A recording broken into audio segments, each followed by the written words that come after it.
Shalom Ouvracha, mes chers amis, nous sommes dans notre réincarnation. La réincarnation, on n'aimerait pas refaire encore une fois. On sait très bien que nous sommes tous des réincarnations, mais qu'on ne voudrait pas revenir à Sheila qui pose le Ramak. Rabbi Moshe Cordovero, il y a 450 ans, il pose la question, il dit comme ça, il dit comment faire pour être sûr de ne pas revenir en Gilgul. Il dit déjà, il faut que tu saches que tu dois étudier toute la Torah. Et d'où est-ce qu'on apprend ça? Il était une fois dans Masechet Shabbat, où il y avait les Talmidim qui ont demandé le jour d'un mariage à leur rabbi, est-ce que tu peux nous chanter une chanson? Le rabbi, il a dit, bien sûr, je vais vous chanter. Et il a commencé à chanter, il dit, Vaï le yom mitna, vaï le yom mitna. Malheur au jour de notre mort, valeur au jour de notre mort. Tu vois pas, pour le mariage, c'est sympa comme chanson. Et la Sheila qui pose la question, il dit, comment ça se fait qu'il répète 2 fois le jour de la mort? Il dit, vaille, malheur au jour de la mort ici, et malheur au jour de la mort après. C'est qu'en vérité, on voudrait ne pas revenir en Gilgul encore une fois et encore une fois. C'est pour ça qu'il a dit 2 fois. Et il a dit, un homme ne pourra être sûr de ne pas revenir en Gilgul si uniquement il a étudié toute la Torah en entier.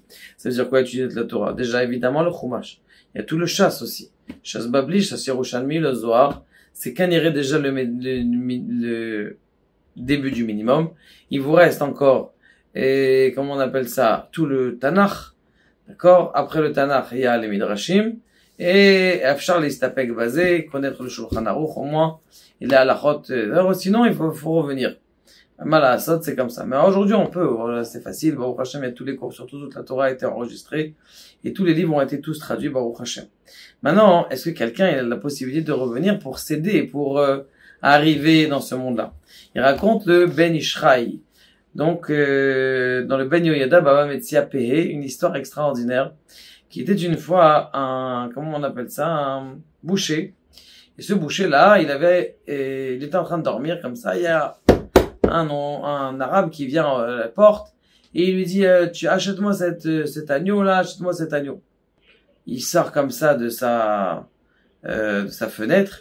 Il dit, mais il est trop gros, j'ai peur et tout ça. Mais il a peur, justement, quand il y a des trop gros anneaux, ça veut dire qu'ils sont trop gros. Et quand ils sont trop gros, si tu vois qu'il est pas cachère, du coup, tu vas avoir plein de viande que tu as acheté qui n'est pas cachère. Non, t'inquiète pas, il est en bonne santé, j'ai fait attention à lui. Il sait pas quoi faire, il insiste tellement jusqu'à ce qu'il lui diminue le prix. Bon, il a tellement diminué le prix, il a acheté. Bon, il va dormir, il laisse l'agneau à la maison. Et tout le matin avant le Netz, il y a le shohet qui tape à la porte. Allez, lève-toi, aujourd'hui il y a des mariages. Amène-moi l'animal que je lui fasse la shrita et que tu viennes le découper. Bon, lui il est un peu comme ça, il vient à peine se réveiller. Hamoud HaShachar, il n'a même pas fait cette fila. Bon, il fait vite cette fila et il amène chez le shochet. Il fait la shrita, Baruch Hashem, et il y a maintenant ce qui se passe, c'est que le Shochet, lui, il a rêvé. Il a dit que, comment on appelle ça, qu'il y avait une neshama d'un grand homme et qui s'appelle Untel Ben Untel, et que cet homme-là, eh bien, il est un homme qui connaissait déjà là-bas, et que c'est un grand natif, c'était quelqu'un, il a juste besoin d'une petite chose pour être metaken, et qu'il fasse bien la shrita, et quand il fait la shrita avec kavana, et qu'il distribue et qu'il donne cette viande-là, pour le mariage et pour tous les gens qui ont besoin, mais qui sachent qu'il y a un grand tikkun à l'intérieur et qu'ils fassent la bracha, tout ça avec kavana. Bon, et ils font la shrita, Baruch Hashem, tout se passe bien, il fait la shrita avec kavana, extraordinaire. Maintenant, le shochet, il pose la question au boucher.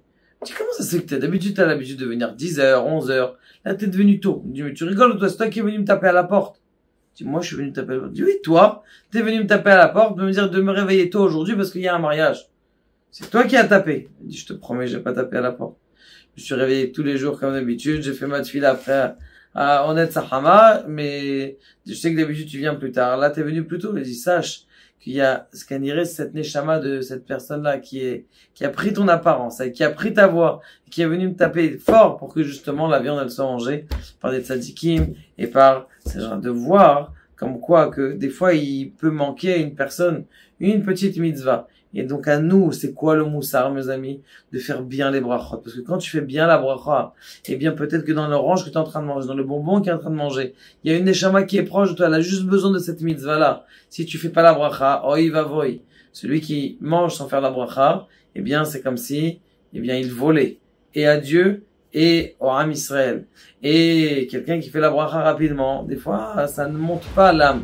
Mais du fait que là ils ont bien fait la bénédiction comme il se doit, eh bien ils ont réussi à monter cette âme. Et nous aussi dans chaque bénédiction, on doit la faire avec intention forte, ahava et connexion avec Akadosh Baruch Hu.